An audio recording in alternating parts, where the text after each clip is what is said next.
کہ اے عزیز بن ہارون تمہارے حج کو اللہ نے قبول نہیں کیا ہے۔ خدا کی قسم وہ جب گھر پہنچا تو اس سے سوال کیا گیا 40 مرتبہ تو نے حج کیا ہے، بار بار یہ آواز آتی ہے کہ تیرا حج نہیں قبول ہوا، بتا تیری خطا کیا ہے، تو نے کون سا گناہ کیا ہے؟ اس نے کہا سنو میں رمضان کا مہینہ تھا، میں روزہ نہیں رکھا تھا، نوجوانی کا عالم تھا اور میں شراب کے نشے میں مست تھا، اور میں اپنے گھر پہنچا، وہ عصر اور مغرب کا وقت ہو رہا تھا، میں نے اپنی بوڑھی ماں سے کہا ہمیں روٹی کھلا دو، بھوک لگی ہے۔ ماں نے کہا تمہیں شرم نہیں آ رہی ہے؟ ایک تو روزہ نہیں ہے، رمضان میں شراب پی رکھا ہے، اللہ کو کیا جواب دے گا؟ قیامت کے دن اللہ اگر سوال کرے گا تو اللہ کو کیا جواب دے گا؟ عزیز بن ہارون اتنا نشے میں دھت تھا، شراب اتنا غالب تھا کہ اپنی ماں کو جب تھپڑ کھینچ کر مارتا ہے تو اس کی ماں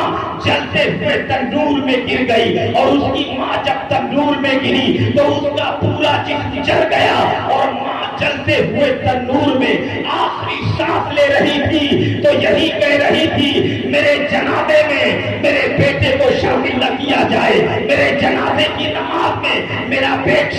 بیٹا شامل نہ ہو، اور نہ مجھے مٹی دینے کی اسے اجازت ہے۔ ماں یہ کہہ کر دم توڑ دیتی ہے، مگر اتنا شراب کا نشہ تھا کہ اسے لے جا کر لوگوں نے کمرے میں بند کر دیا ہے۔ کمرے میں بند کرنا تھا، جب صبح کا سفیدہ نمودار ہوا اس نے اپنی بیوی سے پوچھا بتا میری ماں کہاں ہے؟ اس نے کہا ماں کا انتقال ہو گیا ہے، اسے دفن کر دیا گیا ہے۔ عزیز نے کہا کیوں نہیں مجھ سے بتایا گیا؟ اس کی بیوی نے کہا شیطان تمہارے اوپر ظالم تھا، تمہارے اوپر شیطانیت طاری تھی، تمہاری ماں کی اجازت نہیں تھی۔ اتنا کہا رونے لگا، اور جس ہاتھ سے اپنی ماں کو تھپڑ مارا تھا اس ہاتھ کو بازو سے کاٹ کر پھینک دیتا ہے، کہتا ہے اسی ہاتھ سے میں نے اپنی ماں کو تھپڑ مارا تھا، اسی دن سے وہ توبہ کرتا ہے اللہ مجھے معاف کر دے، اللہ میری خطاؤں کو بخش دے، اللہ میں روزہ رکھ رہا ہوں، میں نماز پڑھ رہا ہوں، میں خانہ کعبہ کا طواف کر رہا ہوں، تو میری خطا کو معاف کر دے۔ مگر غیب سے آواز آ رہی ہے نادان جو اپنے ماں باپ کا قاتل ہوتا ہے، جو اپنے ماں باپ کا نافرمان ہوتا ہے، اللہ کبھی اسے معاف نہیں کرے گا جب تک کہ ماں باپ اس سے راضی نہ ہو جائے، اللہ کبھی راضی نہیں ہوگا۔ اور جانتے ہیں جس نبی کی محفل سجا کر ہم بیٹھے ہیں ان کا بھی آپ قول سن لیں، فرماتے ہیں کہ اگر میں نماز پڑھا رہا ہوں عشاء کی نماز، اور عشاء کی نماز میں سورہ فاتحہ کی اگر تلاوت کر رہا ہوں اور اس وقت میری ماں مجھے آواز دے اے میرے بیٹے محمد ادھر آؤ، تو میں پہلے نماز کو توڑوں گا، پہلے میں اپنی ماں کی بات کو سننے کے لیے چلا جاؤں۔ آج بتائیے بوڑھے ماں باپ دروازے پر بیٹھے ہیں، بیٹا آ رہا ہے جا رہا ہے، مگر توفیق نہیں ہے کہ دو چار بات بیٹھ کر اپنے ماں باپ سے کر لے۔ ایک اور حدیث سن لیں، ذہن پہ آ گئی ہے، اللہ کا نبی فرماتا ہے جب ماں باپ بوڑھے ہو جاتے ہیں اور جب بستر پہ رات کے وقت نوجوان بیٹا جا کر کوئی بات کہہ دے اور اس کی بات سے ماں باپ راضی ہو جائے اور ماں باپ کی بات سے اولاد راضی ہو جائے، اس کا ثواب یہ ہے کہ اگر کوئی میدان جہاد میں تلوار لے کر جائے اور جنگ کرتے کرتے شہید ہو جائے، اور شہید سے زیادہ ثواب ہے اپنے ماں باپ کا دل خوش کر دینا۔ سبحان اللہ سبحان اللہ۔ ماں باپ کا دل خوش کر دینا میدان جہاد میں تلوار لے کر جہاد کرنے سے زیادہ ثواب ہے۔ اللہ قرآن میں فرماتا ہے لقد من اللہ علی المؤمنین اذ بعث فیہم رسولا، تحقیق کے اللہ نے بڑا احسان فرمایا جب انہی میں سے ایک رسول کو مبعوث فرمایا. اور ایک بات اور سن لیں، بہت لوگ کہتے ہیں کہ میلاد ہم لوگ سجا کر بیٹھتے ہیں، پہلے نہیں ہو رہا تھا، پہلے نہیں ہو رہا تھا. رسول کے دور میں بھی ہوا، صحابہ کے دور میں بھی ہوا، اور یہ جو باتیں چل رہی ہیں میں پورے رسوخ کے ساتھ یہ بات کہہ سکتا ہوں کہ آج سے 150 سال پہلے نہیں بلکہ 150 سال پہلے اور 300 سال پہلے کی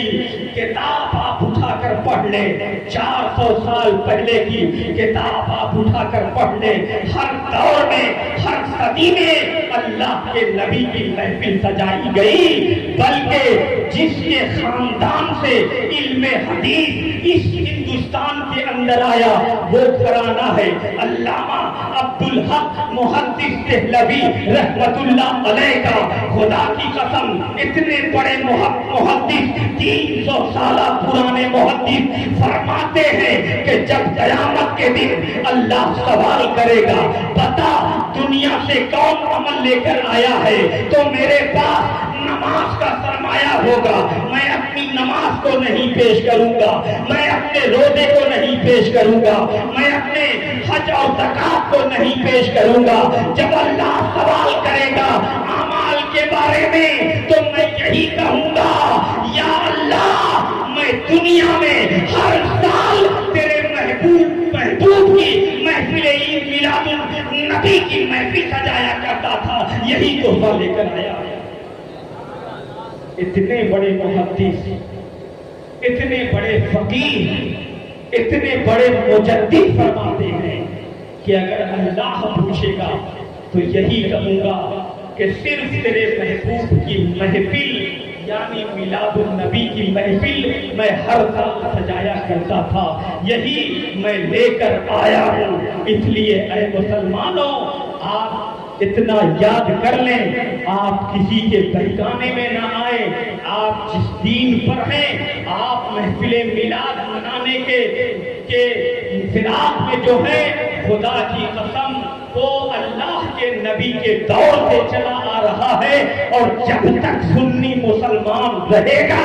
محفل میلاد کی محفل سجتی رہے گی. اللہ کا نبی فرماتا ہے کہ اگر کوئی فرش زمین پر بیٹھ کر میرا تذکرہ کرتا ہے اللہ اپنے فرشتوں کے سامنے اعلان کرتا ہے ان کا نام لکھ لو، یہ میرے محبوب کا تذکرہ کر رہے ہیں، اور اے فرشتوں یہ وہ بندے ہیں، یہ میرے نبی کے امتی ہیں، اگر ان سے جان مانگو جان دے دیں گے، مال مانگو مال دے دیں گے، مگر اپنے نبی سے اتنی سچی محبت کرتے ہیں جب ان سے ایمان کا سودا کیا جائے گا تو ایمان نہیں دے سکتے ہیں، اپنی جان کو دے سکتے ہیں مگر ایمان نہیں دے سکتے. وہ ہر عالم کی رحمت ہے، کسی عالم میں رہ جاتے، وہ ہر عالم کی رحمت ہے، کسی عالم میں رہ جاتے، یہ ان کی مہربانی ہے کہ یہ عالم پسند آیا. بڑے مبارک و مسعود ہم اور آپ ہیں کہ اللہ کے نبی ہمارے درمیان تشریف لائے، ورنہ آدم علیہ السلام سے لے کر عیسیٰ تک ہر نبی دعا کرتے رہے، ہر نبی دعا کرتے رہے. عیسیٰ علیہ السلام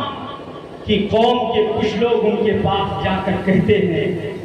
کہ اے عیسیٰ پیغمبر، اللہ نے آپ کو ایک معجزہ دیا ہے کہ آپ مردوں کو زندہ کر دیتے ہیں، کوڑھیوں کو آپ شفا یاب کر دیتے ہیں، جن کو سفید داغ کی بیماری ہوتی ہے اسے عربی میں برس کہتے ہیں، بے ریب سوال. برس کا مریض، بڑے سے بڑے برس کا مریض اگر حضرت عیسیٰ کے پاس آتا، مس کرتے، چھوتے، فوراً شفا یاب ہو جاتا۔